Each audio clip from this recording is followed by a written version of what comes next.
The fluorescent lights above me buzzed like angry wasps, casting a sickly yellow glow across the cramped attorney's office. I could smell the stale coffee that had been sitting in the pot since morning, mixed with the sharp scent of printer ink and Derek's cologne. That same overpowering musk he'd worn when we were together. The one that used to make me feel safe, but now just made my stomach turn. "Sign the goddamn papers, Emma." His fist came down on the cheap wooden table, making the pen jump. I flinched, hating myself for it, hating that after 3 years of being free from him, he could still make me feel small. The divorce papers sat between us like a battlefield, and I was losing ground with every passing second. "Derek, I just need more time to read." "Time?" He laughed, and it was the cruel sound I remembered from our worst nights together. "You've had 6 months. What more do you need to understand? You get nothing. The house is mine. The car is mine. You walked out, remember? You don't get to take half of my hard work just because you spread your legs for a few years." The lawyer, Mr. Henderson, shifted uncomfortably in his seat, his fingers drumming against his leather briefcase. He wouldn't meet my eyes. Derek had paid him after all. I was here alone. Couldn't afford my own representation. Couldn't afford much of anything since I'd left with nothing but a backpack and my dignity, though even that felt threadbare now. Outside the window, rain streaked down the glass in rivulets, distorting the city lights beyond. It was nearly 8 in the evening, and this office building was mostly empty. Derek had insisted on the late meeting, said it was the only time that worked with his schedule. Now I understood why. No witnesses. No one to hear me if I needed help.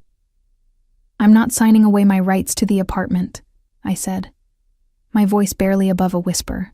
"I helped pay the mortgage for 2 years before you decided to play victim and run to that women's shelter." Derek leaned forward, and I could see the vein pulsing in his temple, the one that always appeared before things got bad. "You're pathetic, Emma. Always playing the victim. Sign the papers, or I swear to God I'll make your life even more miserable than it already is." My hands trembled as I picked up the pen. I hated how weak I felt, how the walls seemed to close in around me. The office was too small, too hot despite the November chill outside. I could feel sweat beating at the back of my neck, soaking into the collar of my only good blouse. The one I'd thrifted for $12, the one with the small stain on the sleeve that I always tried to hide. "There's nothing more you can take from me," I whispered. "Oh, sweetheart." Derek's smile was poisonous. "I can always take more. I know where you work. I know you're waiting tables at that dive bar on 5th Street. Be a real shame if your boss found out about your problems, your instability, how you spent time in a shelter because you couldn't handle real life." The pen felt like lead in my hand. Outside, through the rain-streaked window, I could see the parking lot below, mostly empty except for a few scattered cars and one black SUV with tinted windows that seemed too expensive for this neighborhood. Something about it made my skin prickle, though I couldn't say why. "Sign the papers." Derek's voice had dropped to that dangerous whisper I remembered too well. Mr. Henderson finally spoke up, his voice oily and practiced. "Ms. Chen, I really think it would be in your best interest to settle this amicably tonight. Mr. Morrison has been more than generous with his offer." "Generous?" The word burst out of me before I could stop it. "He's taking everything, the furniture I bought, the savings account I contributed to, even the cat." "The cat I paid to feed," Derek interrupted. "Everything in that apartment, I paid for. You were just a waitress then, and you're just a waitress now. You've never been anything more." The words hit like physical blows. I looked down at the papers, at the lines where my signature would seal away any claim to the life I'd tried to build, the life I'd thought was ours. My vision blurred with tears I refused to let fall. Not here. Not in front of him. The office felt suffocating. I could hear the rain harder now, hammering against the window like it was trying to break through. The fluorescent lights flickered once, twice, and in those brief moments of darkness, I felt utterly alone. "I need to use the restroom," I said, standing abruptly. "Sit down," Derek commanded. "I need to use the restroom," I repeated, stronger this time. It was a small act of defiance, but it was all I had. Derek exchanged a look with Mr. Henderson, then waved his hand dismissively. 5 minutes. Then you come back and sign, or I'm filing a restraining order tomorrow. I'll tell them you've been stalking me, threatening me. Who do you think they'll believe? A successful sales manager, or a broke waitress with a history of running away? I walked out on shaking legs, my cheap heels clicking against the linoleum floor. The hallway was dimly lit, half the bulbs burnt out. I could hear the hum of the building's old heating system, smell the mildew that probably grew in the walls. This whole building felt like it was rotting from the inside out. The bathroom was at the end of the hall, and I pushed through the door gratefully, locking it behind me. The mirror showed me a ghost of who I used to be. Hollow cheeks, dark circles under my eyes, hair pulled back in a severe ponytail that did nothing to hide how much weight I'd lost. At 28, I looked 40. I turned on the faucet, letting the cold water run over my wrists, an old trick to calm my racing heart, but it wasn't working. Nothing was working. I was trapped, and Derek knew it. If I didn't sign, he'd make good on his threats. He'd get me fired, ruin what little reputation I had. Maybe even... No. I couldn't think about that. Couldn't let my mind go to those dark places where memories lived that I'd tried so hard to bury. I dried my hands on the rough paper towels, trying to steel myself for what I had to do. I'd sign the papers. I'd walk away with nothing, again. At least I'd be free of him. At least... The bathroom door rattled violently. "Time's up, Emma." Derek's voice was muffled, but clear. "Get out here now!" My hands gripped the edge of the sink. Just a few more seconds. Just a few more breaths. "I said now!" I opened the door to find him standing there, too close, invading my space the way he always had. His breath smelled like whiskey. Of course he'd been drinking. That's when he was worst. "I'm done playing games with you," he said, grabbing my arm. His fingers dug into my skin, and I knew there would be bruises tomorrow. There were always bruises. "You're going to sign those papers, and then you're going to disappear from my life. Understand?" He dragged me back down the hallway. I stumbled in my heels, trying to keep up, trying not to fall. "Mr." Henderson stood in the doorway of his office, watching with the blank expression of someone who'd decided this wasn't his problem. "Derek, please. You're hurting me. I'll show you hurt if you don't." The elevator dinged. It was such a small sound, barely audible over Derek's angry breathing and my own thundering heartbeat, but something about it made us both freeze. The elevator was at the end of the opposite hallway, and we watched as the doors slid open with a mechanical whisper. A man stepped out. Even from a distance, even in the dim lighting, I could see he was different from anyone I'd ever encountered in this shabby building. His suit was black, perfectly tailored to a frame that spoke of both power and danger. The fabric moved with him like liquid shadow as he walked, each step measured and deliberate. He was young, maybe early 30s, with dark hair styled with casual precision and a face that belonged in magazines or movies, all sharp angles and classical beauty. But it was his eyes that caught me. Even across the distance, I felt the weight of his gaze, dark, assessing, cold as winter frost. 2 men flanked him, both built like walls and wearing similar dark suits, but they faded into the background. He was all I could see. The scent reached me before I could process what was happening. Expensive cologne, something with notes of bergamot and cedar, undercut with something else, something dangerous. It cut through the stale office air like a knife. Derek's grip on my arm loosened slightly. I felt him tense beside me, some animal instinct recognizing a bigger predator. The man walked toward us with unhurried confidence, and I noticed details in fragments. The gleam of a watch that probably cost more than I'd make in 5 years. The perfect Windsor knot of his tie, the way his hands hung loose at his sides in a way that somehow suggested violence held in check. "Gentlemen." His voice was smooth, accented with something I couldn't quite place. Old money, perhaps, or old world. "I believe this floor is closed for the evening." Mr. Henderson cleared his throat. "We have an appointment. We're just finishing up some business. Your business is concluded." It wasn't a suggestion. The 2 men behind him moved slightly, a subtle shift that made the temperature in the hallway seem to drop 10 degrees. I saw Mr. Henderson pale, saw him actually take a step back into his office. Derek, however, puffed up with false bravado. "Look, buddy, I don't know who you think you are, but this is a private matter. So why don't you and your boyfriends get back in your elevator and..." The stranger's eyes moved to Derek, and whatever he saw there made Derek's words die in his throat. The silence that followed was suffocating. Then those dark eyes shifted to me. I felt pinned beneath that gaze, like a butterfly under glass. He studied my face with an intensity that made my skin flush. Took in Derek's hand, still gripping my arm. The tears I hadn't quite managed to hide, the way I held myself. Small. Trying to disappear. Something flickered across his expression. Something that looked almost like recognition. Though I'd never seen this man before in my life. I would have remembered. You don't forget a face like that, a presence like that. Remove your hand from her. The words were quiet, conversational even, but they carried absolute authority. Derek laughed, but it sounded nervous. This is my wife, ex-wife, I whispered, finding my voice from somewhere deep inside. Ex-wife. The corner of the stranger's mouth lifted in something that wasn't quite a smile. Ex-wife, he repeated. And somehow when he said it, it sounded like a declaration of freedom. His eyes moved back to Derek. I will not ask again. Derek let go of my arm as if I'd burned him. He stepped back, trying to maintain his dignity, but I could see the fear creeping into his expression. This is harassment. I'll call the police. Please do. The stranger's voice held dark amusement. I'm certain they would be very interested in the bruises forming on Ms. He looked at me expectantly. Chen, I breathed. Emma Chen. Ms. Chen's arm. He said my name like he was tasting it, rolling it around in his mouth to test the flavor, and perhaps interested in the contents of Mr.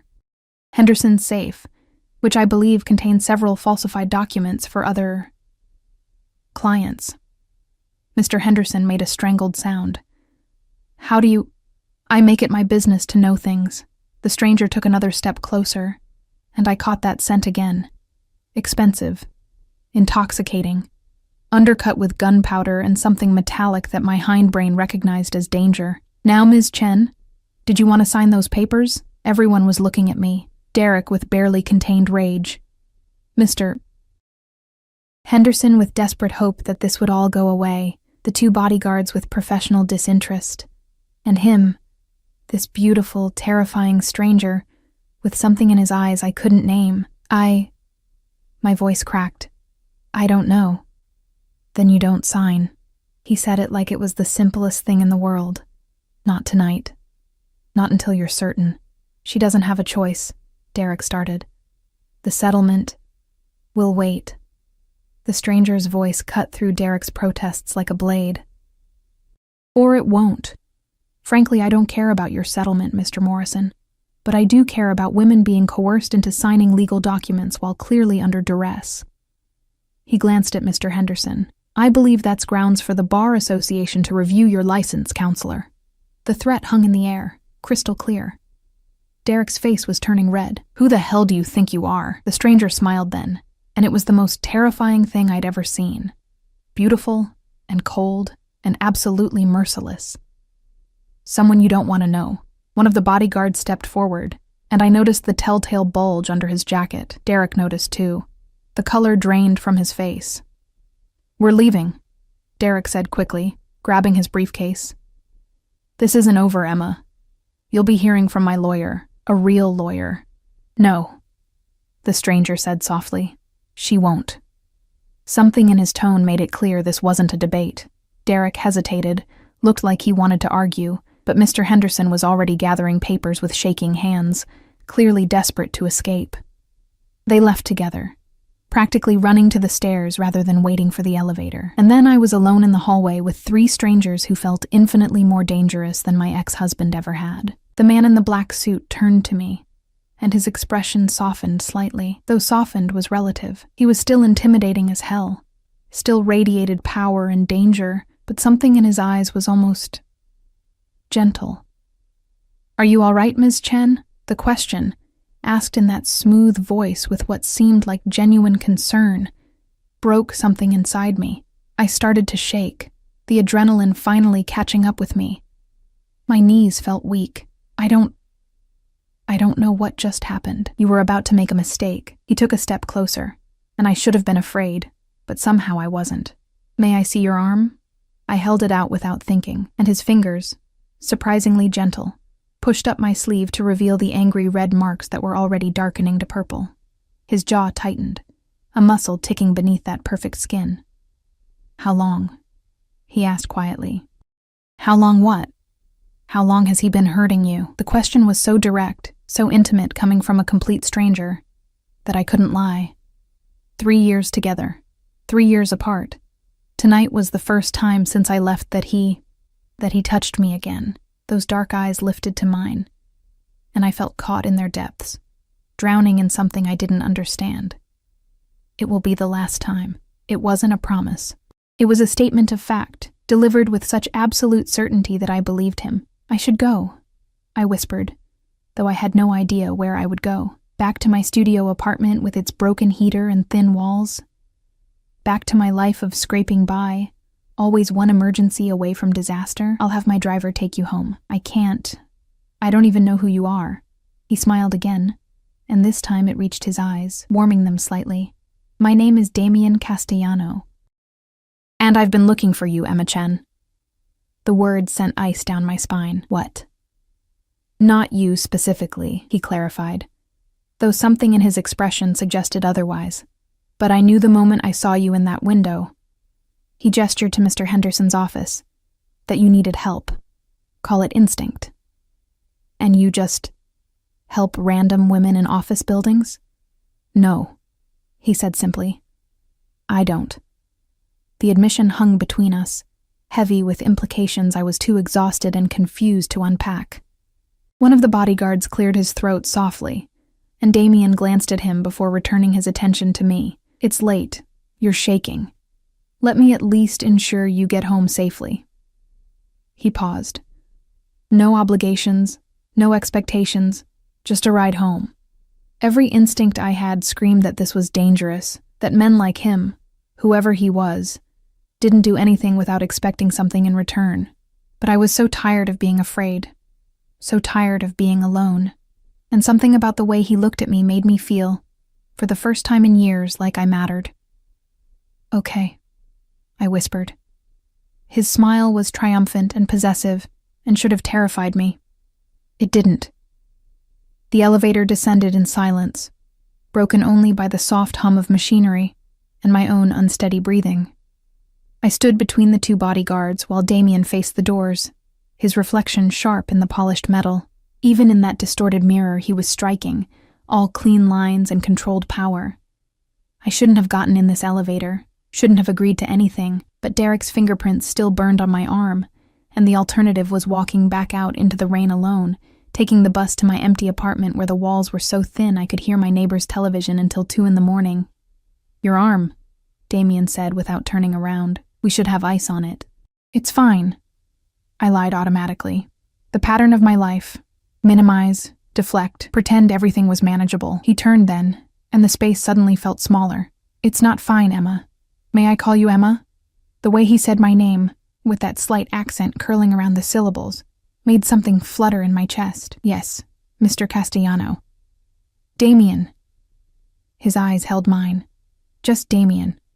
The elevator chimed, and the doors opened to an underground parking garage that was nothing like the crumbling structure I'd parked in.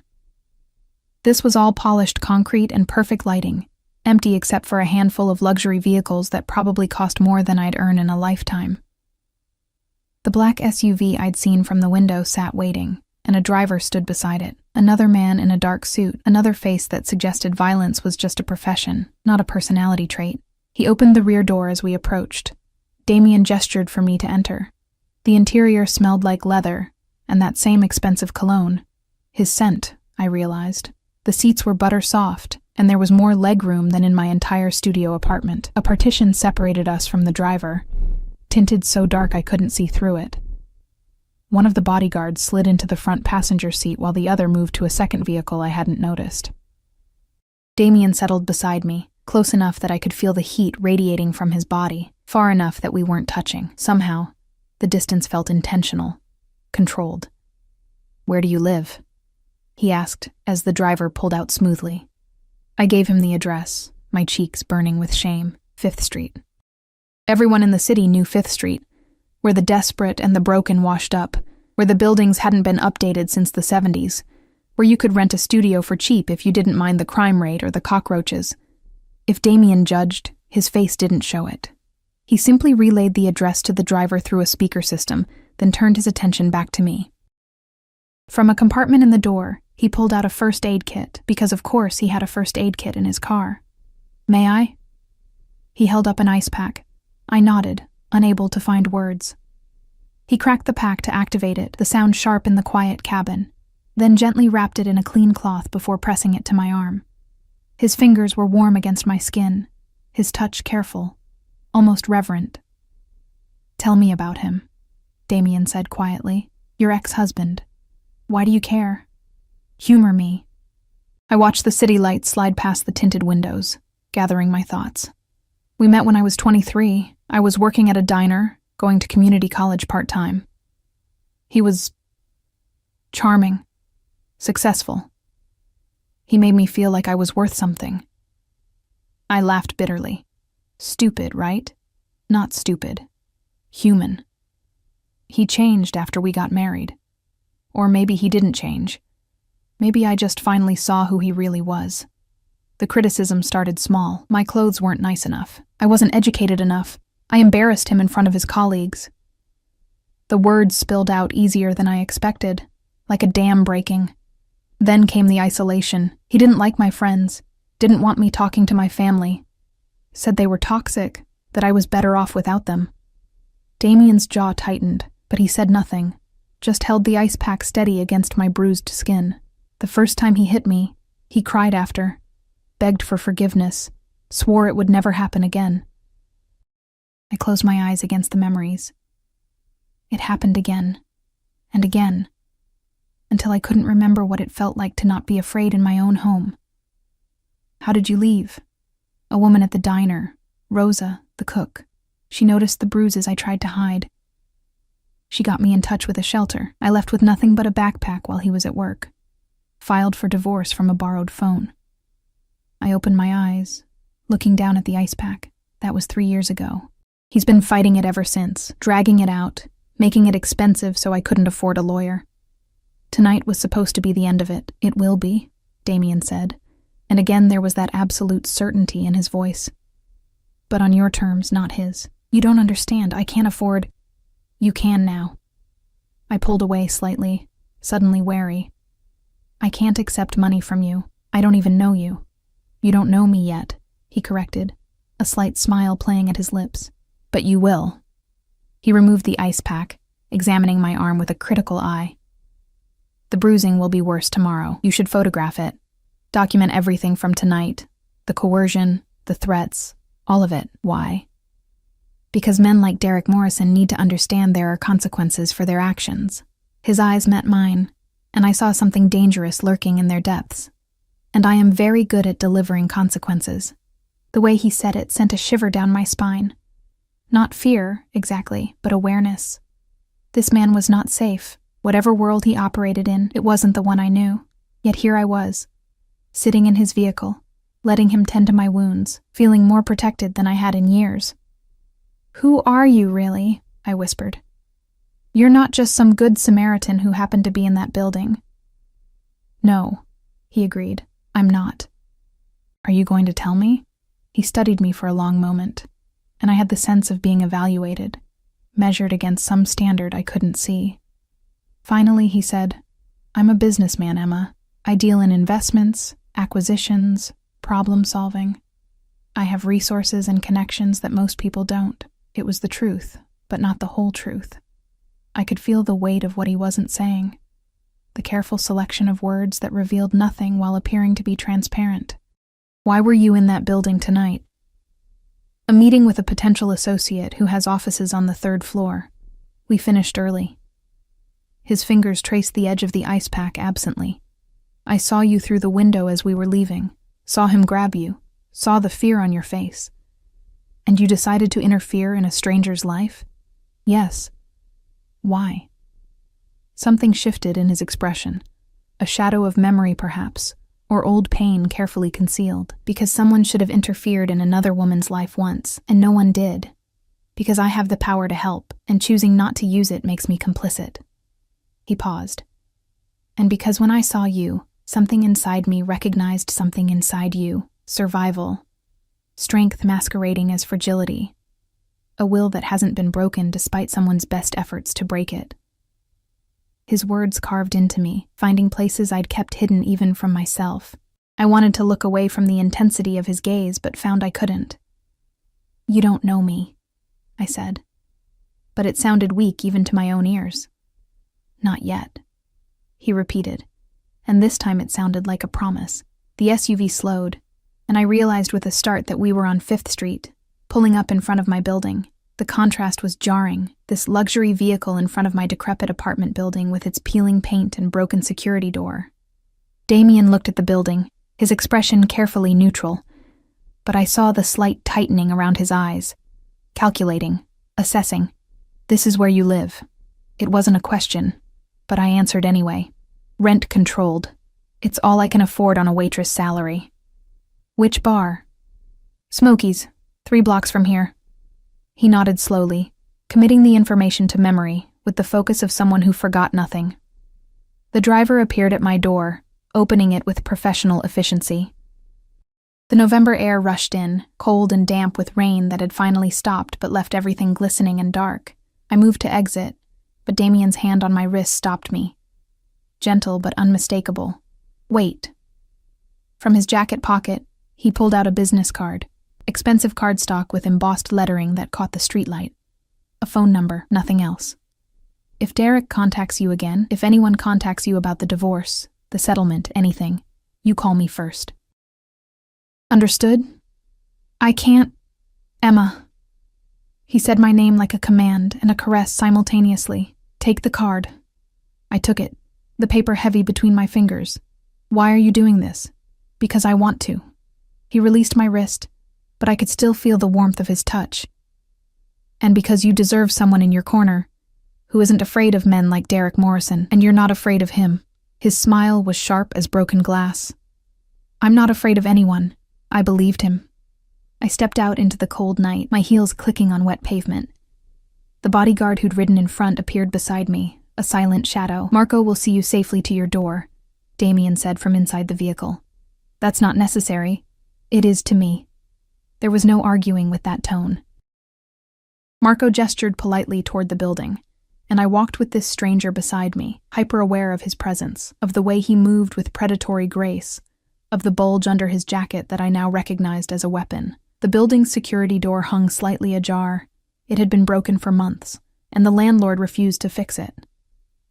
Marco noted this with a slight frown, holding the door for me as we entered a lobby that smelled of mildew and fried food and human desperation. The elevator was broken, as always. We took the stairs to the 4th floor, Marco staying one step behind me, his eyes constantly scanning. When we reached my door, 4C, the numbers hanging slightly crooked, I fumbled for my keys with shaking hands. Thank you, I said, turning to face him. Marco nodded once, his expression unchanged, then waited while I unlocked my door and stepped inside. Only when I'd closed and locked it did I hear his footsteps retreating down the hallway. I leaned against the door, my heart pounding, Damien's card still clutched in my hand. My studio apartment felt even smaller than usual after the spacious SUV. One room that served as bedroom, living room, and dining room, a tiny kitchenette along one wall, a bathroom barely big enough to turn around in. The radiator clanked and hissed, producing more noise than heat. I could hear Mrs. Rodriguez next door yelling at her television, something about a game show. Through the thin walls, someone's baby cried. This was my life. This was what I'd escaped to, what I'd fought so hard to keep. My freedom measured in square feet and minimum wage, and the absence of Derek's fists.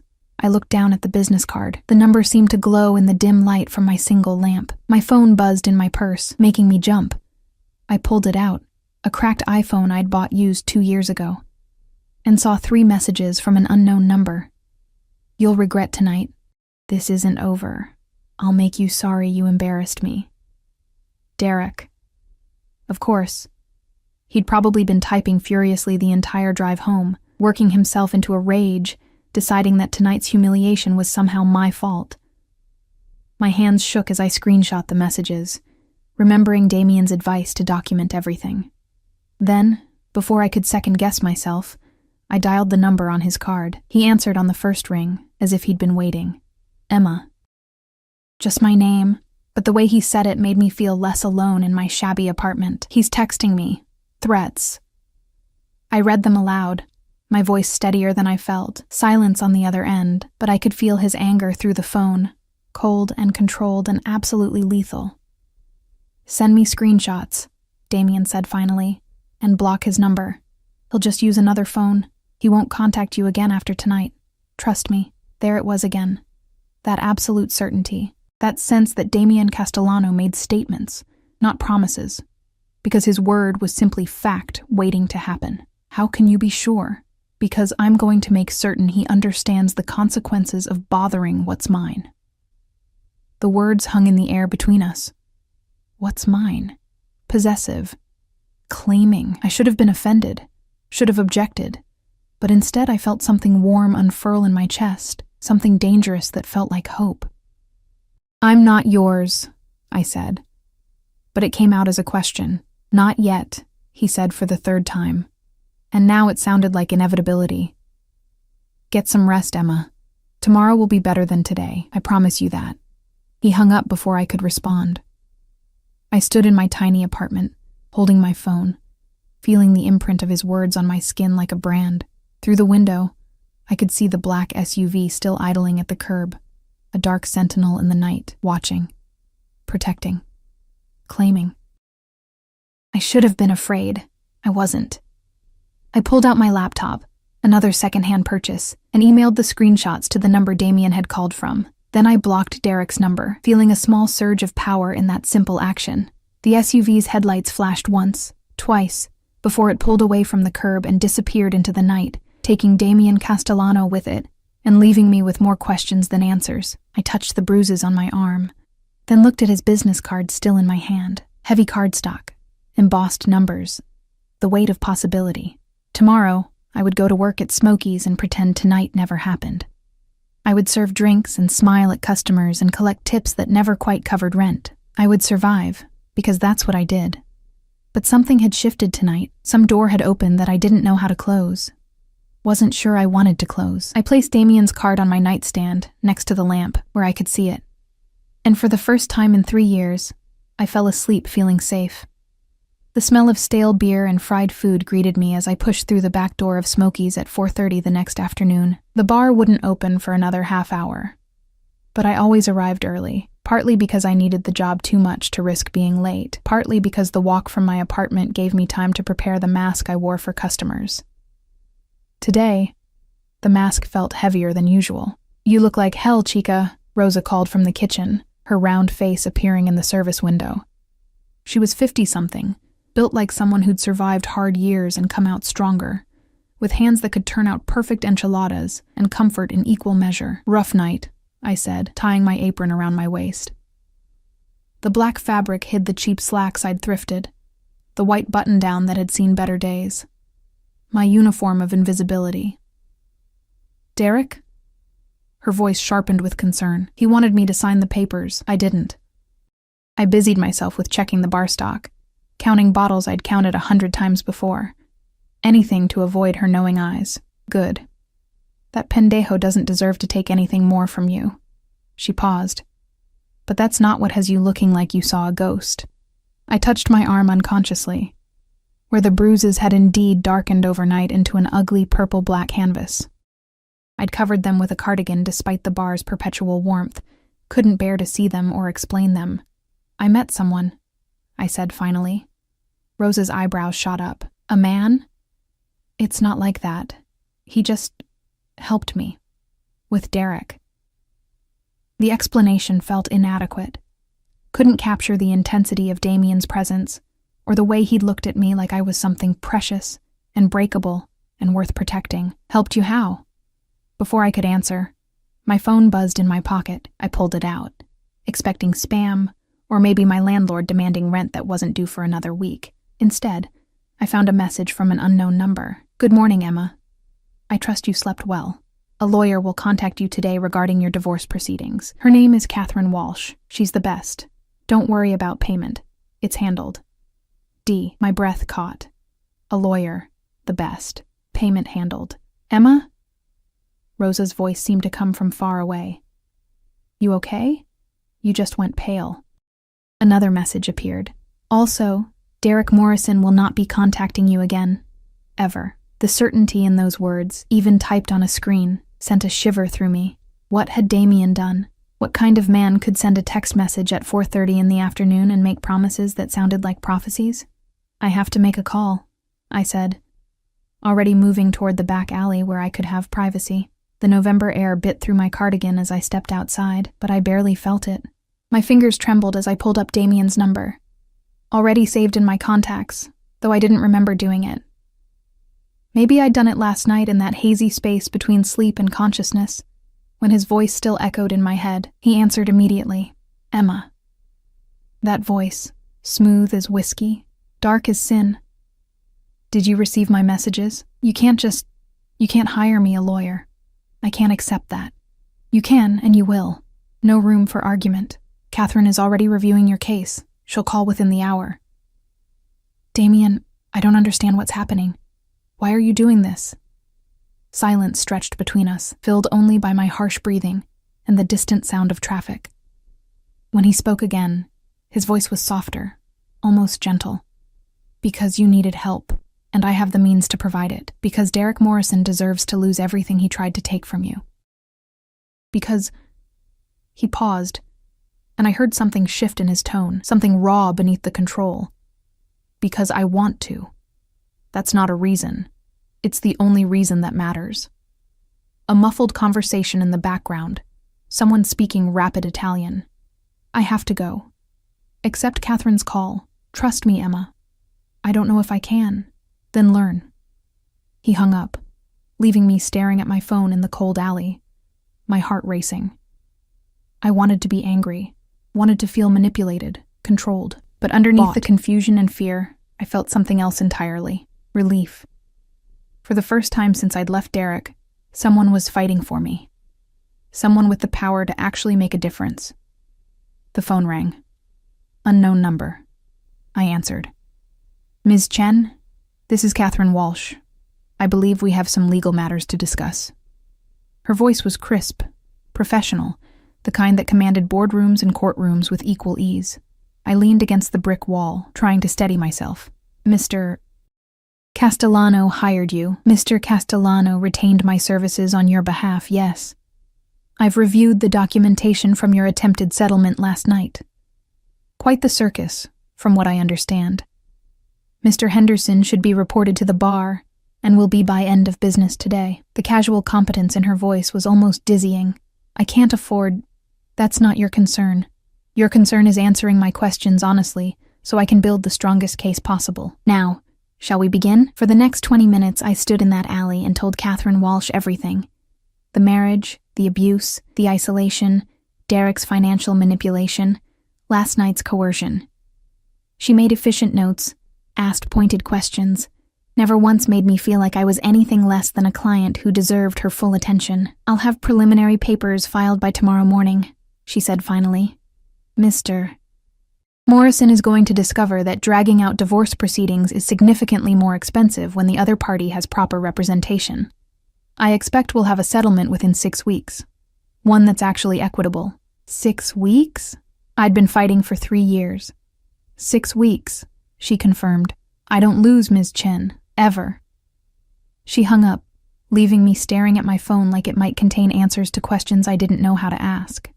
I went back inside to find Tony, the bar owner, already setting up for opening. He was 60, built like a retired boxer, with a face that had seen every kind of trouble and decided most of it wasn't worth the effort.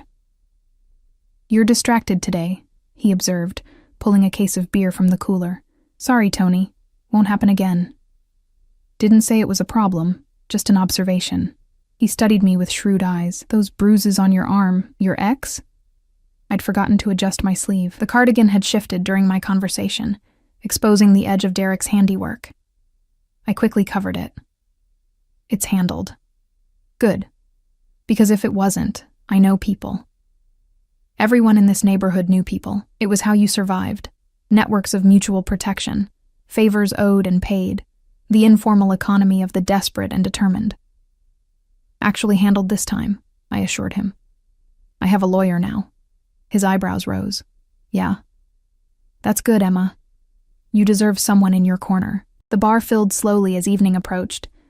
Regulars mostly, people who came for cheap drinks and cheaper company, who knew my name and left decent tips and didn't ask questions about bruises or broken dreams. I fell into the rhythm of it, pouring beers and mixing simple cocktails, smiling and chatting and pretending everything was normal, except nothing was normal anymore. At 7:30, the door opened, and 3 men walked in wearing suits that didn't belong in Smokies.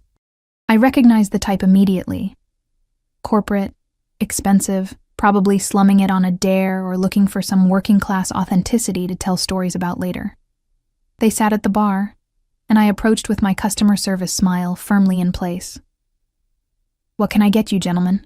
The one in the middle, late 30s, wedding ring, cologne that cost more than my rent, looked me up and down in a way that made my skin crawl. Well, aren't you a pretty little thing? What's your name, sweetheart? Emma. And you? Does it matter? He leaned forward, invading my space. How about 3 whiskeys, top shelf, and your phone number? I kept smiling even as revulsion coiled in my stomach. I can definitely handle the whiskeys. His friends laughed, and I turned to pour their drinks, feeling his eyes on me the entire time. This was part of the job, deflecting, demurring, keeping tips coming while maintaining boundaries. I'd gotten good at it. I set their drinks down, and wedding ring caught my wrist. Come on, beautiful. Just a number. I promise I'm a lot more fun than whatever loser you're going home to. Please let go of my wrist. Don't be like that. The lady asked you to let go. The voice came from behind me, deep and familiar, and carrying enough authority to make wedding ring's grip loosen immediately. I turned to find Damien Castellano standing there, Marco at his shoulder, both of them looking catastrophically out of place in Smokey's dim interior. Damien wore another perfect suit, charcoal this time, with a black shirt and no tie. He looked like violence dressed in Italian wool, like money and power and danger all wrapped in one devastating package. Every head in the bar had turned, conversations dying as people instinctively recognized a different species of predator. Who the hell are you? Wedding ring demanded, trying to recover his bravado. Damien's eyes moved to him, cold and assessing. Someone you don't want to antagonize. Now, you have 2 choices. You can leave quietly, or Marco here can escort you out. Neither option involves you touching her again. Marco shifted slightly, and I saw wedding ring notice the same bulge under his jacket that I had the night before. His face paled. We were just leaving, he muttered, throwing bills on the bar and practically running for the door with his friends in tow. The bar remained silent for a beat. Then slowly conversations resumed, though I could feel eyes still tracking us. Tony appeared from the back room, took one look at Damien, and nodded slowly, some understanding passing between them that I couldn't interpret. What are you doing here?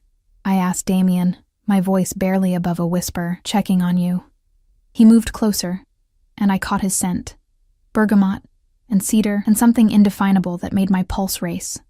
How are the bruises? Hidden.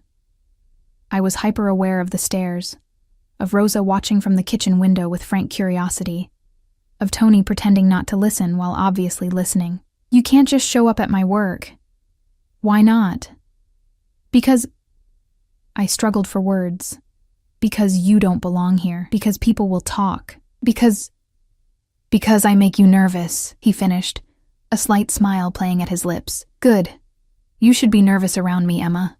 I'm not a safe man. Then why are you here?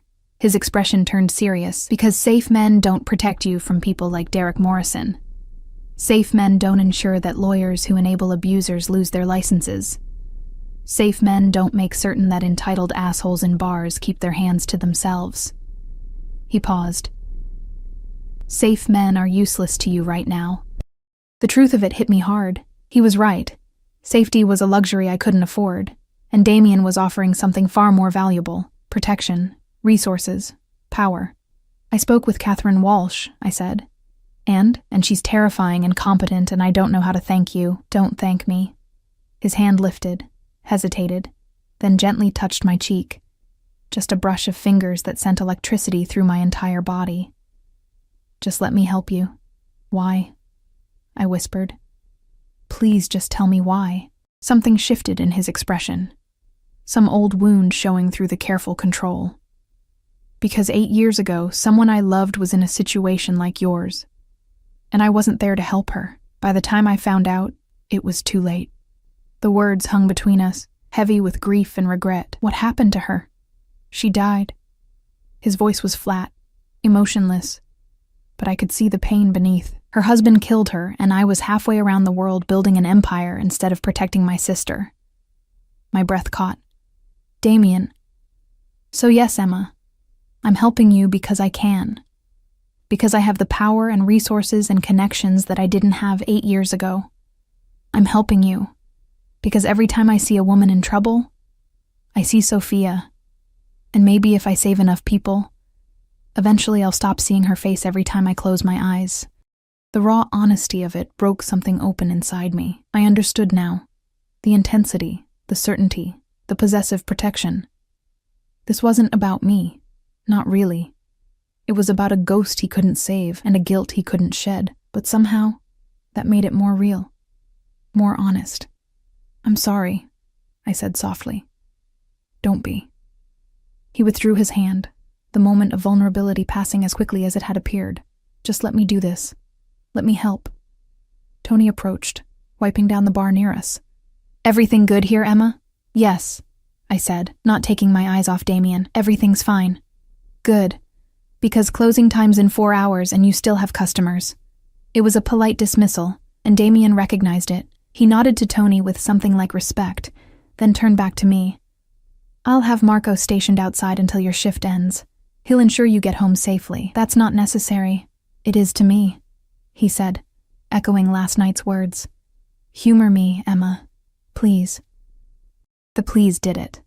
Such a simple word, but coming from a man who clearly wasn't accustomed to asking for anything, it felt like a gift. "Okay," I agreed. His smile was devastating. "Good. I'll call you tomorrow." He left with Marco, and the bar seemed darker after their departure, like they'd taken all the oxygen with them. I stood there, my cheek still tingling from his touch, my heart hammering against my ribs. Rosa appeared at my elbow. "Okay, now you're telling me everything." "I don't even know where to start." "Start with who that man is and why he looks at you like you're the only person in the world." I glanced toward the door where Damien had disappeared. "I have no idea, but that was a lie. I knew exactly why he looked at me that way. I was his second chance, his redemption, his way of saving the sister he'd lost. The question was, what did that make me? 3 weeks passed in a blur of shifting realities. Catherine Walsh was a force of nature. She filed motions, sent threatening letters, and somehow convinced Derek's lawyer that continued obstruction would result in consequences neither of them wanted. The divorce proceedings that had dragged on for 3 years suddenly moved with terrifying efficiency. Derek tried to fight back. Of course he did. But every attempt was met with immediate, overwhelming legal response. When he tried to claim I'd abandoned marital property, Catherine produced bank statements showing his gambling debts that he'd hidden during our marriage. When he claimed I was mentally unstable, she had 3 psychologists ready to testify about patterns of abuse and gaslighting. It was like watching a masterclass in controlled destruction, but it wasn't just Catherine. Strange things kept happening, small miracles that I couldn't explain but suspected had Damien's fingerprints all over them. The broken security door in my building was suddenly repaired. My landlord, who'd ignored maintenance requests for years, abruptly fixed my heating and had the entire apartment repainted. When I asked why, he'd muttered something about new management company and refused to make eye contact. My hours at Smokey's mysteriously improved. Better shifts, better tips. And Tony started paying me under the table for consulting that consisted of me doing my normal job. The extra money meant I could actually eat something other than ramen and day-old bread from the discount bakery. And every night, without fail, Marco appeared outside Smokey's at closing time to walk me home. I protested at first, insisted it was unnecessary, invasive, too much. Marco simply waited patiently through my objections, then fell into step beside me with the inevitability of a shadow. After the first week, I stopped arguing. Damien himself I saw rarely. Brief visits to the bar, always professional, always careful to maintain distance even as his eyes tracked my every movement. Phone calls that stretched late into the night. His voice in the darkness talking about everything and nothing. He asked about my day, my dreams, what I wanted from life beyond mere survival. No one had ever asked me that before. I don't know, I'd admitted one night, curled up in my newly painted apartment with the radiator actually producing heat. I used to want to finish college, study literature, maybe teach. But that was a lifetime ago. It doesn't have to stay in the past. His voice was thoughtful. What's stopping you? Money, time, the fact that I'm 28 and would be starting over. Those are excuses, not reasons. The certainty in his voice made me smile despite myself. Not everyone has unlimited resources, Damien. No, he agreed, but you have access to mine. I can't. We've had this conversation. You can, and eventually you will. A pause, and I could almost see him in my mind, sitting in whatever office or apartment he occupied, probably still wearing a suit at midnight, his face illuminated by city lights. I'm patient, Emma. I can wait until you're ready to accept help. Why are you patient with me? The question slipped out before I could stop it. You're clearly not a patient man in general. His laugh was dark and genuine. No, I'm not. I've built my life on taking what I want when I want it. But with you, he trailed off, and I held my breath, waiting. With you, I find myself willing to wait, willing to let you come to me in your own time. It's unsettling. Good, I said softly. You unsettle me constantly. Fair's fair. Do I frighten you? I considered the question honestly. Yes.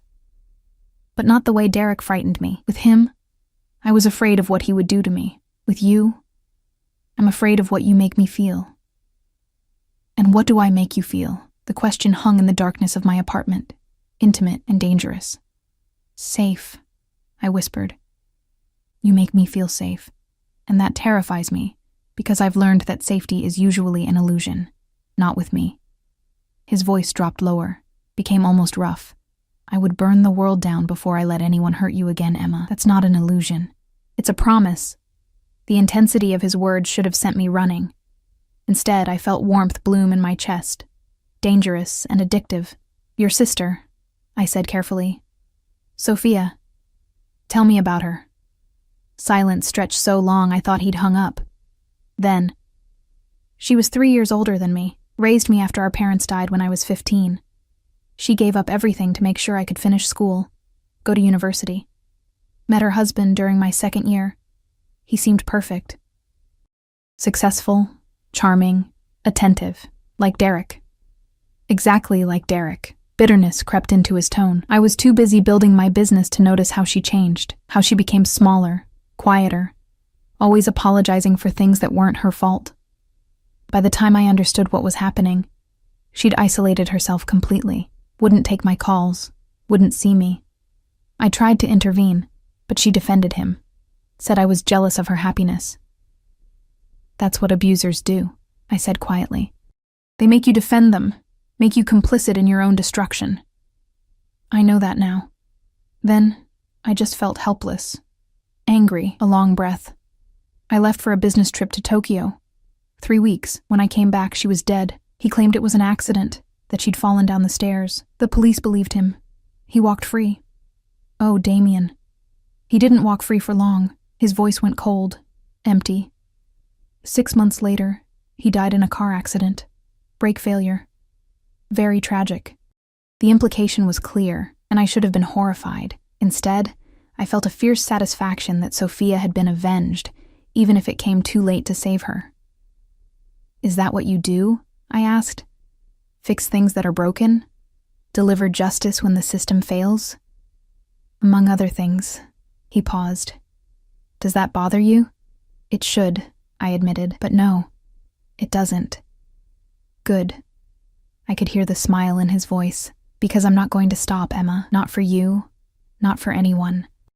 The world is full of people like Derek Morrison, and the legal system moves too slowly to protect their victims. Someone has to fill that gap, even if it makes you a criminal. I'd rather be a criminal who saves lives than a law-abiding citizen who does nothing while people suffer. The moral absolutism should have troubled me. But I'd lived through 3 years of marriage, where the law did nothing to protect me, where restraining orders were just paper and police reports vanished into bureaucratic black holes. I'd learned that justice and legality weren't always the same thing. "When's your next court date?" Damien asked, changing the subject smoothly. "Friday. Catherine says Derek's going to accept the settlement. He doesn't have a choice. She's threatening to subpoena his business records, and apparently there are some discrepancies he doesn't want examined too closely." "Good." Satisfaction colored his tone. "And after?" "After what?" "After the divorce is final." "What then, Emma?" The question felt weighted with possibility. "I don't know. Keep working, I guess. Save money. Maybe look into night classes." "You could do more than that." "Damien, just think about it," he said. "You have options now. You don't have to limit yourself to survival anymore." We talked for another hour, and when I finally hung up, I lay in my warm apartment staring at the ceiling, wondering when exactly my life had shifted from black and white to technicolor. Friday arrived with December's cold bite. I wore my best outfit, still thrifted, still obviously cheap, but clean and professional. Catherine had told me I didn't need to attend the settlement conference, but I wanted to be there. Wanted to see Derek's face when he signed away his control over me. The courthouse was downtown, all marble and authority. Catherine met me outside, looking perfect in a gray suit that probably cost more than my monthly rent. "Ready?" she asked. "Yes." We walked in together, through security, up to the 3rd floor where family court held its proceedings. Derek was already there with his new lawyer, Henderson having been disbarred 2 weeks earlier for ethics violations that mysteriously came to light. The new lawyer, a harried-looking man named Stevens, kept glancing at Catherine like she might bite. Derek saw me and his face twisted with rage. "You bitch. You think you've won. This isn't over, Mr. Morrison." Catherine's voice could have cut glass. "I suggest you speak to your lawyer before making any more threats." "I'd hate to add harassment charges to the settlement discussions." Stevens put a hand on Derek's arm, whispering urgently. Derek shook him off but fell silent, his eyes burning holes through me. I refused to look away, refused to give him the satisfaction of my fear. The conference room was small and sterile. We sat on opposite sides of a table, while a mediator explained the terms Catherine had negotiated. Derek would keep the house, but would pay me for my equity contribution. The savings account would be split evenly. All marital debts, including Derek's gambling debts that he'd hidden, would be his responsibility. It was more than fair. It was victory. "Sign it," Stevens urged Derek quietly. Derek's hand shook as he picked up the pen. "You're going to regret this," he said to me. "You think your new boyfriend can protect you forever? I know people too. I know—" He stopped mid-sentence, his face going pale. I followed his gaze to the conference room door, where Marco had appeared, silent and imposing. He didn't say anything, didn't move, just stood there as a reminder of exactly who was protecting me and what kind of resources they had. Derek signed the papers. Catherine witnessed, the mediator notarized, and just like that, 3 years of legal warfare ended. I walked out of that courthouse a free woman, truly free, for the first time since I was 23 years old. Marco walked beside me to the street, where the familiar black SUV waited. The door opened, and Damien stepped out. He wore a black suit and gray tie, his hair slightly tousled by the December wind, and when he saw me, his expression transformed into something fierce and proud and possessive. "It's done?" he asked. I nodded, not trusting my voice. "Then we celebrate." He gestured to the SUV. "Please." I should have said no. Should have maintained boundaries, kept distance, protected myself from whatever this was becoming. But I was exhausted and exhilarated and so tired of being alone. I got in the car. Damien settled beside me, and the door closed, cocooning us in leather and expensive cologne and possibility. The driver pulled into traffic smoothly. "Where are we going?" I asked. Somewhere we can talk without interruption. His hand found mine, fingers intertwining, and the touch sent electricity up my arm. I have a proposition for you, Emma, and I want you to really listen before you refuse. What kind of proposition? He turned to face me fully, his dark eyes intense. Move in with me. The words hung in the air like a grenade with the pin pulled. What? Your apartment is adequate, but barely. You work too hard for too little money at a job that doesn't appreciate you. You have dreams you're not pursuing because you're stuck in survival mode. He spoke with absolute certainty, like this was already decided. I have a penthouse with multiple bedrooms, a housekeeper, security, everything you could need. Move in. Let me provide for you while you figure out what comes next. I can't just... You're talking about being a kept woman. I'm talking about giving you space to breathe. His thumb traced circles on my palm, distracting and intimate. No strings, Emma. Your own bedroom, your own space. You can quit Smokies or keep working if you prefer. You can enroll in classes, pursue your degree, anything you want. All I ask is that you let me help you build a life instead of just surviving one. Why?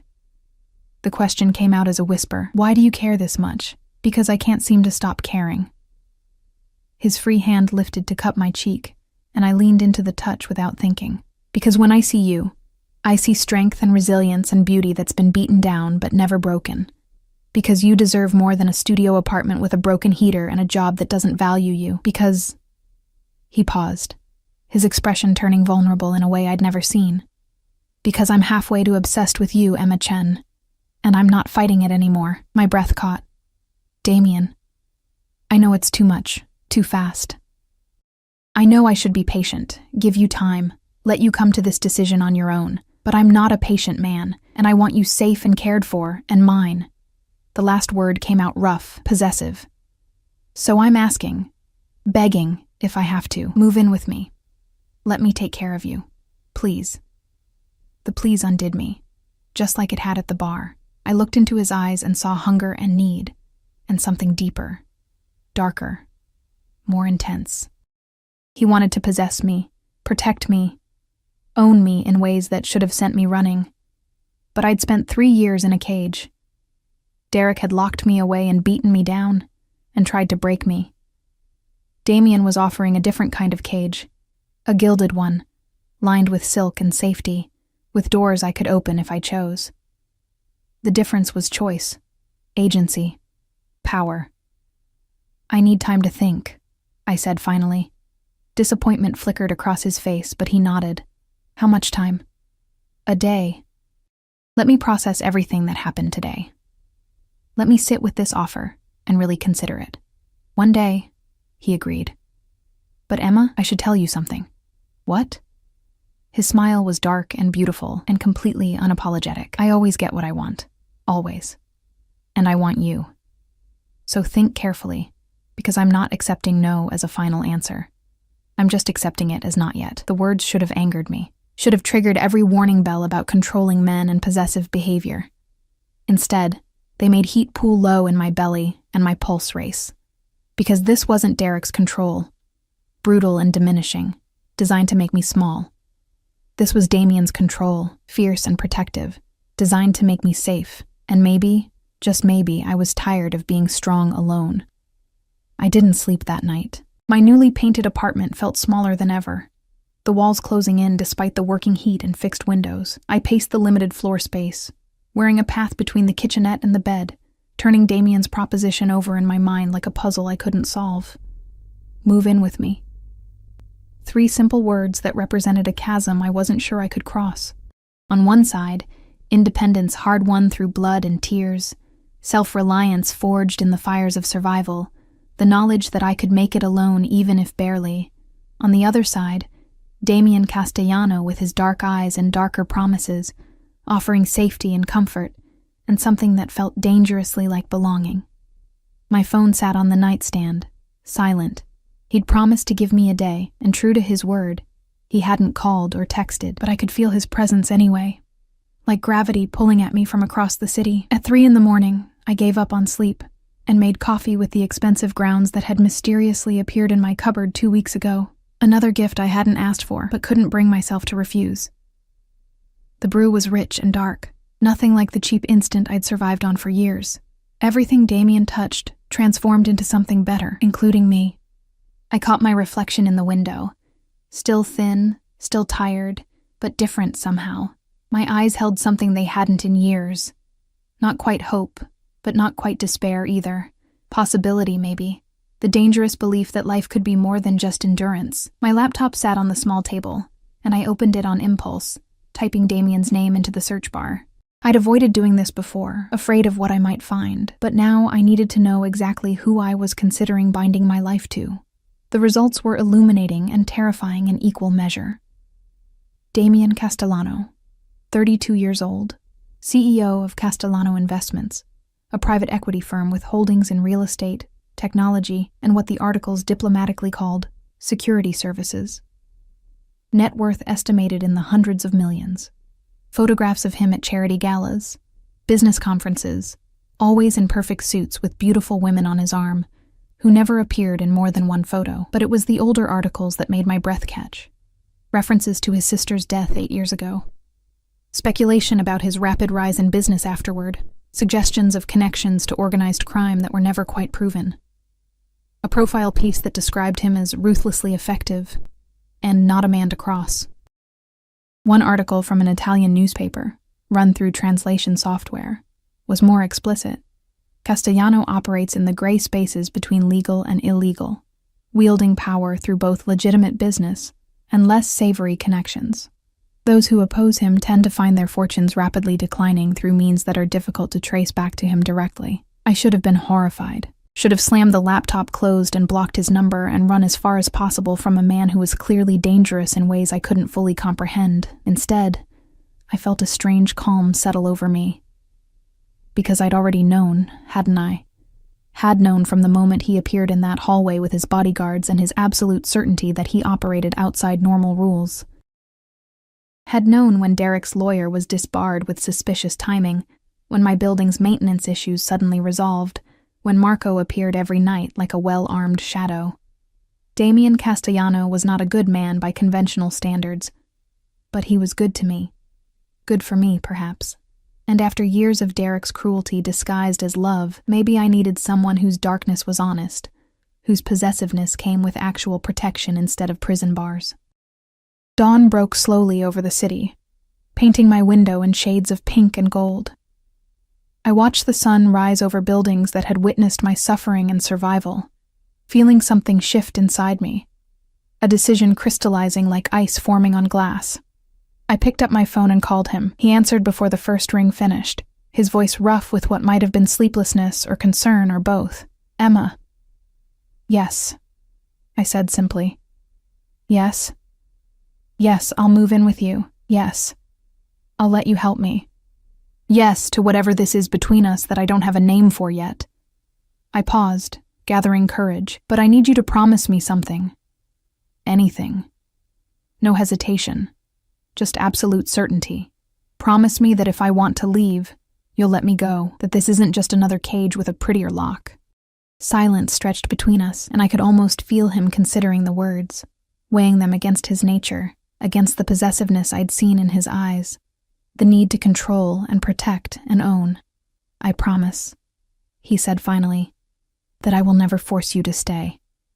That any cage I build for you will have doors you hold the keys to." A pause, and his voice dropped lower, more intimate.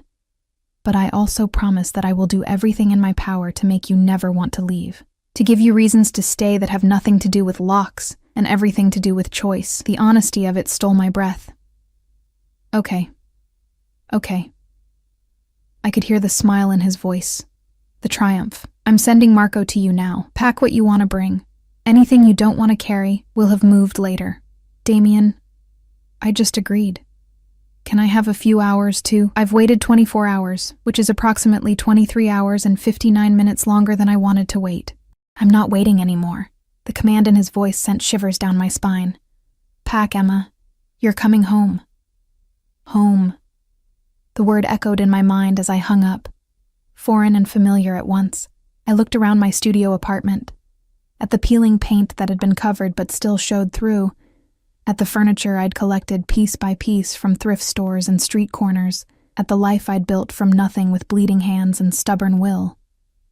It had been enough to survive, but maybe I was ready for more than survival. I packed quickly, efficiently. Clothes that mostly weren't worth keeping but held memories of hard-won independence. Books I'd collected from dollar stores and library sales. A photograph of my mother, dead now for 5 years, who'd never known about Derek's abuse because I'd been too ashamed to tell her. A few pieces of cheap jewelry that meant something only to me. Everything I owned fit into 2 suitcases and a backpack. 28 years of life, reduced to luggage I could carry alone. Marco arrived within 30 minutes, appearing at my door with his usual silent efficiency. He took my bags without comment, his expression neutral as always. But something in his eyes suggested approval. The SUV waited downstairs, Damien in the back seat. He stepped out as I approached, and the December morning seemed to warm in his presence. He wore casual clothes, jeans, and a black sweater that probably cost more than my monthly rent. And he looked younger, more approachable, though no less dangerous. "Hi?" I said, suddenly shy. "Hi." His smile was genuine, reaching his eyes. "Ready?" "I think so." He took my hand, lacing our fingers together in a gesture that was becoming familiar, and guided me into the SUV. Marco loaded my bags into the trunk, and we pulled away from 5th Street for the last time. I watched my building disappear in the side mirror and felt no regret. Only anticipation mixed with fear. The good kind of fear that came with new beginnings rather than endings. Damien's penthouse was in the best part of the city, where buildings scraped the sky, and doormen wore uniforms, and the lobby had actual marble floors instead of stained linoleum. We rode a private elevator to the top floor, and I tried not to gape at the polished mirrors and soft lighting that made everything look like a luxury hotel. The elevator opened directly into his apartment. Of course it did. And I stepped into a space that belonged in magazines. Floor-to-ceiling windows overlooked the city, offering views that must cost a fortune in rent alone. The living room was all clean lines and expensive furniture, art on the walls that might have been original, a kitchen with appliances I didn't know the names for. Everything was in shades of black and gray and white, masculine and sophisticated and utterly unlike anywhere I'd ever lived. "Your room is this way," Damien said, guiding me down a hallway. He opened a door to reveal a bedroom that was larger than my entire studio apartment. A king-sized bed dominated the space, dressed in soft gray linens. Windows offered more impossible views. A door led to a private bathroom with a tub big enough to swim in, and a shower with multiple heads. "This is too much," I whispered. "This is the smallest bedroom," he said, amusement coloring his tone. "My room is at the other end of the hall. You'll have complete privacy, Emma. This is your space. And the strings you mentioned not having." He turned to face me fully, his expression serious. "I won't lie and say I don't want you in my bed. That I don't think about it constantly. Imagine what you'd look like in my sheets, what sounds you'd make when I touch you." Heat flooded my cheeks, and his eyes darkened with satisfaction. "But that happens when you decide, if you decide. Not before. And if I never decide," pain flickered across his face, quickly masked, "then I'll learn to live with wanting you and not having you. Because having you here, safe and cared for, is more important than satisfying my own desires."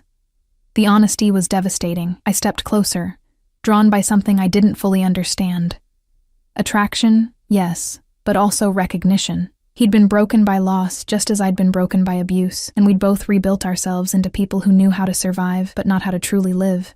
Maybe we could learn together. "Thank you," I said softly. "For all of this. For everything." "Don't thank me yet." His hand lifted to cup my cheek, thumb tracing my cheekbone with reverent gentleness. "I'm selfish, Emma. I want you here because it makes me feel better. Eases guilt I can't quite shed. I want to take care of you because it helps me sleep at night. This isn't purely altruistic." "I know." I leaned into his touch. "I'm selfish too. I'm here because I'm tired of struggling alone. Because your protection feels better than my independence. Because when I'm near you, I feel things I thought Derek had killed in me." "What things?" "Desire." The word felt dangerous on my tongue. "Want." The belief that maybe I deserve good things. His thumb moved to my lower lip, tracing it slowly. You deserve everything good in the world. And I'm going to spend however long you let me proving that to you. The kiss, when it came, was inevitable. His lips were soft against mine, questioning rather than demanding, giving me space to pull away if I wanted. I didn't want to. I pressed closer instead, my hands fisting in his expensive sweater, and felt him groan low in his throat. The kiss deepened, his tongue tracing the seam of my lips until I opened for him. He tasted like coffee and dark promises, his hand sliding into my hair while the other settled at the small of my back, holding me against him. I'd kissed Derek thousands of times, but it had never felt like this. Like coming home and falling off a cliff simultaneously. Like safety and danger perfectly balanced. When we finally broke apart, both breathing hard, Damien rested his forehead against mine. I should let you unpack, he said, though his hands remained on me, unwilling to let go. You should. I should give you space to settle in, probably. I should be patient and gentlemanly, and let you come to me in your own time.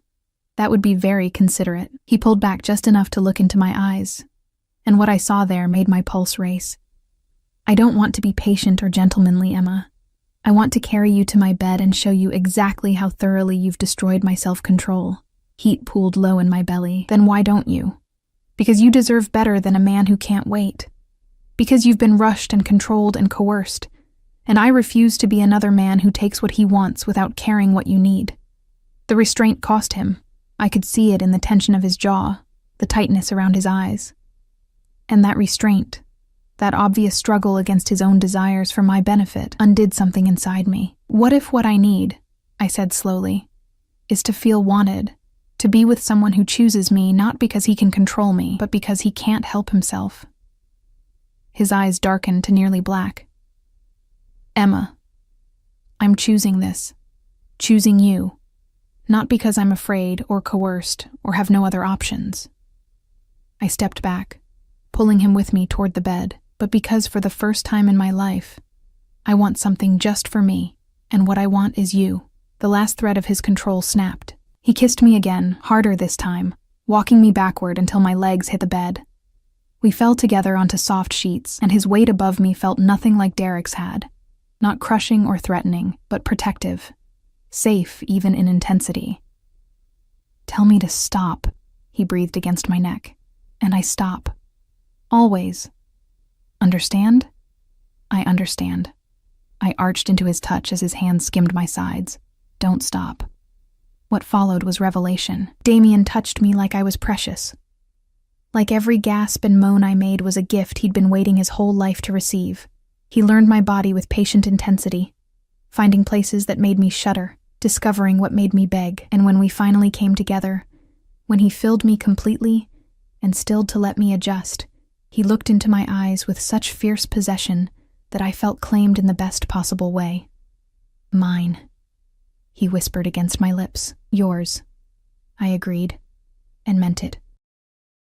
We moved together in a rhythm that felt ancient and new, building toward something that felt like more than just physical release. When I shattered in his arms, crying out his name, he followed moments later with my name on his lips like a prayer. After, we lay tangled in sheets that smelled like him, like us now, and I traced patterns on his chest while he played with my hair. I'm still scared, I admitted quietly. Of me? Of this? Of feeling this much, this fast? Of becoming dependent on you. His arms tightened around me. Then, we'll build your independence alongside this. You'll go back to school, pursue your dreams. I'll support you, but you'll achieve things on your own merit. This isn't about making you dependent, Emma. It's about giving you the foundation to become everything you're capable of being. And if I fail, you won't. But if you stumble, I'll be here to catch you. He tilted my chin up to look at him. I'm not Derek. I don't want you small and broken and easy to control. I want you strong and fierce and magnificent. I want to watch you bloom into the woman you were meant to be before he tried to destroy you. Tears stung my eyes. How do you always know exactly what to say? Because I see you, Emma Chen, all of you. The scared parts and the strong parts and everything in between, and I'm completely, irrevocably obsessed with every single piece. I kissed him again, softer this time, sealing something between us that felt like a promise. The weeks that followed were a study in transformation. I enrolled in spring semester classes at the university, literature and creative writing, subjects that had once been dreams and now felt possible. Damien hired a tutor to help me prepare, paid my tuition without blinking, and kept my textbooks stocked on shelves he'd had custom built in my room. I kept working at Smokey's, not because I needed to, but because I wanted to maintain some piece of my old life, some reminder of where I'd come from. Tony understood, and Rosa beamed with pride every time I talked about my classes. Derek disappeared from my life completely. I heard through Catherine that he'd moved to another city, his business mysteriously failing in the months after our divorce finalized. I should have felt guilty about his downfall. I didn't. Damien and I fell into a rhythm that felt both domestic and electric. Mornings where he made coffee while I studied. Evenings where I sat in his office doing homework while he conducted business in Italian and Russian, and languages I didn't recognize. Nights where we came together with an intensity that never seemed to diminish, each time discovering new ways to unmake each other. He introduced me to his world gradually. Dinners at restaurants where meals cost more than my old monthly rent, charity galas where I wore dresses that felt like armor and learned to navigate conversations with people who had more money than sense. Marco became a constant presence, somewhere between bodyguard and friend, his silent protection a comfort I'd learned to appreciate. I met Damien's business associates, men and women who operated in those gray spaces between legal and illegal, who spoke in coded language and treated him with the kind of respect born from fear and admiration equally. They accepted me without question, because I was Damien's, and that made me untouchable. 6 months after I moved in, I got my first A on a college paper. Damien took me to dinner to celebrate, and over wine that cost more than my old weekly paycheck, he pulled out a small box. "It's not what you think," he said, seeing my eyes widen. "Open it." Inside was a key, simple, silver, unremarkable except for what it represented. "Key to what?" I asked. "Everything. The penthouse, my office, my safe houses across the city. Full access, Emma. No locked doors between us. No spaces you can't enter." His dark eyes held mine. "I told you I'd build you a cage with keys you hold. This is me making good on that promise." I took the key with trembling fingers, understanding the magnitude of what he was offering. Trust. Absolute and complete. "I love you," I said, the words spilling out before I could second-guess them. "I know it's complicated, and probably unhealthy, and definitely too intense. But I love you anyway." His smile was brilliant and rare and completely genuine. "I fell in love with you the moment I saw you in that hallway, terrified but refusing to break. I've loved you every day since, Emma. Obsessively, possessively, completely." Is that healthy? Probably not. He reached across the table to take my hand. But I don't care about healthy. I care about you, about us, about building something that matters even if it doesn't fit conventional definitions. What are we building? A life, a future, a family maybe someday if you want that. His thumb traced circles on my palm. "I'm building you a world where you never have to be afraid again, where you can be strong and soft simultaneously, where you're protected and free in equal measure. That's a lot of pressure. You can handle it. You're the strongest person I've ever met."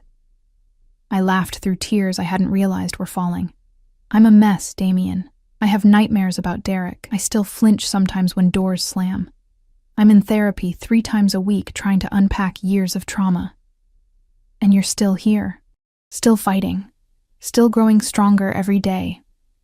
He brought my hand to his lips, kissing my knuckles.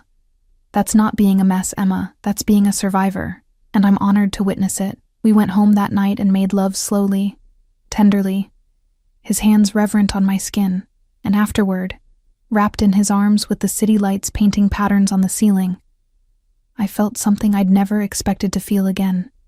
Complete. Not because he completed me. I was learning to complete myself, to find worth independent of anyone's validation. But because he complimented me, filled spaces I didn't know were empty, made me want to be better while accepting who I was now. A year after that night in the attorney's office, I stood in the university auditorium receiving my associate degree, the first of many steps toward the bachelor's I was determined to earn. Damien sat in the front row, Marco beside him, both of them looking absurdly out of place among the proud parents and supportive friends. When they called my name, Damien stood and applauded, his pride visible even from a distance. And when I walked across that stage, I thought about the woman I'd been. Broken, terrified, convinced she deserved nothing more than survival. That woman had been strong in ways she didn't recognize, had endured horrors and kept going. Had found the courage to leave when leaving felt impossible, but she'd also been alone. Now I had Damien, complicated, dangerous, obsessive Damien who loved me with an intensity that should probably concern mental health professionals, but instead made me feel cherished. I had resources and opportunities and the freedom to pursue dreams I'd buried. I had a future that looked nothing like my past. After the ceremony, Damien pulled me into his arms, kissing me thoroughly while Marco politely looked away, and other graduates' families pretended not to stare at the gorgeous, clearly wealthy man, claiming me so publicly. "I'm proud of you," he whispered against my lips. "I couldn't have done it without you. Yes, you could have. It would have taken longer, been harder, but you would have found a way. That's who you are." He pulled back to look at me, his dark eyes soft. "But I'm glad I could make it easier. Glad I get to be part of your journey." "Where to next?" I asked. "Anywhere you want. The world is yours, Emma. You just have to decide what you want to take from it." I looked at this man who'd appeared in my darkest moment like an avenging angel, who'd offered protection without demanding submission, who'd given me tools to build myself up, rather than breaking me down to rebuild in his image. "I want everything," I said.